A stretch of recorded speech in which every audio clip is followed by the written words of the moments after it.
So guys, I got here a mini convenience store. At dito nga natin lalagay yung mga air conditioning na in-order nga natin sa kanila. And typically 4 horsepower is yung pwede talaga dito. Pero 3 unit dapat sabay-sabay gagamitin. Pero guys, kung mapapansin nyo yung location guys, parang ano siya.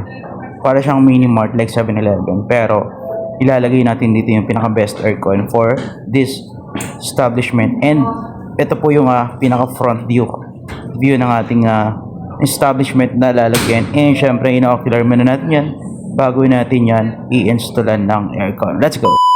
So kung bago ka pa lang napadpad dito sa aking Facebook page, i-make sure mo na i-like and i-follow nyo akong Facebook page para meron ako update ng mga promotions and prices guys, updated kayo. And bago kayo check out and message mo lang ako guys dito sa ating location. Kaya naman guys, in-install namin yung 3 unit dito sa loob. Okay, kung mapapansin nyo guys, medyo bulky yung inter units because it's 4 horsepower gray split type inverter, no? Ayan, sobrang linis ng installation. And kung mapapansin nyo dyan guys, is tinest muna natin yan bago natin iwanan sa customer. So make sure that everything is okay, everything is good condition. And ito naman yung location dito sa may outdoor units. Ayan, kung mapapansin nyo rin guys, yung latag natin ng piping dyan is very organized, talagang malinis. Kaya naman binabalik-balikan tayo ng mga customers na at the same time yung mga nagtitiwala sa JKM Appliances Trading. Okay, and syempre dito rin guys makikita nyo guys na nakasagregate din yung mga outdoor units natin at talaga na makikita mo. And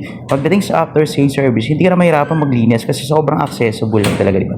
So dito guys makikita nyo sa ating indoor, meron tayong parang glass. So medyo siya, direct sunlight siya. Kaya naman we recommend na instead na mag 3 horsepower ka, mag 4 horsepower ka na lang sir, para naman talaga satisfied lahat ng mga pumapasok dito sa inyong shop.